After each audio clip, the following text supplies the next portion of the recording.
The effort to establish a Latino museum started 25 years ago when the Smithsonian released Willful Neglect, a report acknowledging a lack of Latino inclusion and setting recommendations to improve it. The most significant step was the creation of the Latino Center in 1997. Its work has led to many exciting new exhibits and opportunities for Latino curators and researchers. However, we could not stop there. In 2003, former Congressmember Javier Becerra of California and Ileana Ross-Lehtinen of Florida introduced the first bill in Congress to begin the establishment of a Latino museum. In 2008, President Bush signed legislation including their language, forming a commission to study its creation. In 2011, the commission's final report to Congress and President Obama found that a Latino museum was necessary and feasible, and it laid out a roadmap to help get us there. It has been over 8 years since its release. Last year, the UCLA Latino Policy and Politics Initiative released a report measuring the Smithsonian's progress and found only 3 of its 10 recommendations from the original report had been addressed. That is why passage of H.R. 2420 is critical. H.R. 2420 will finally authorize the process to create a Latino museum by establishing a board of trustees who will provide recommendations to the Smithsonian Board of Regents on the design, placement, construction, and establishment of a future museum. It will include the diverse set of voices to ensure that all parts of the Latino community are represented. H.R. 2420 authorizes the Smithsonian to undertake a campaign to raise half of the funds necessary to pay for this ambitious endeavor from private sources, while also authorizing federal appropriations for the rest, as is historically done for other museums.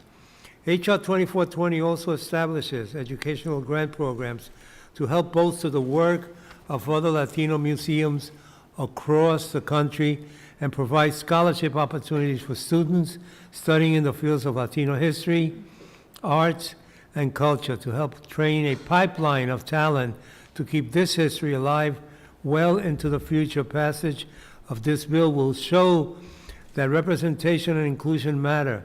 Latinos currently make up almost 1/5 of our population. We are the largest and second fastest growing ethnic group. We have served in every American war and have made significant contributions in the world of sports, music, the arts, sciences, and beyond. From the American Revolution to the fight for civil rights, Latinos have been on the front lines of history.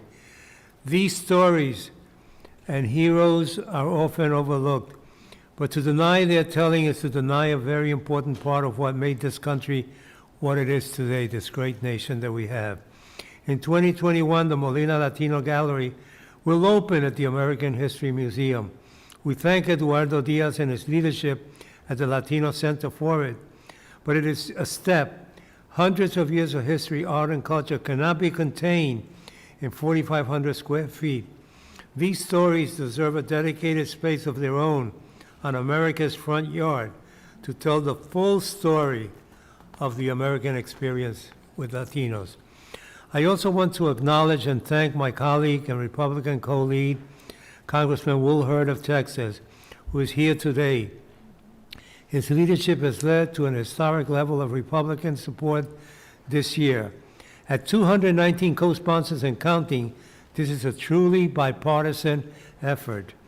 Thank you again, and especially to Chairman Grijalva for being one of the Latino Museum's best champions. We have the momentum to get it done in the 116th. Now, as you know, and I have a few seconds left here, next year will be my last year in public office. 60 in the State Assembly and 30 in Congress. 46 is enough. When I was elected, Nixon was president and Abe Beame was mayor of New York. So it's been a long time. But if you want to give me a going away present that I will cherish forever, give me El Museo. That'll be something. But seriously, when I think of my father in the military, coming from a territory when I think of all the Mexican Americans who have given so much to this country throughout our wars. This democracy exists because Latino played a major role in keeping it alive and gave of themselves and their blood. Thank you so much.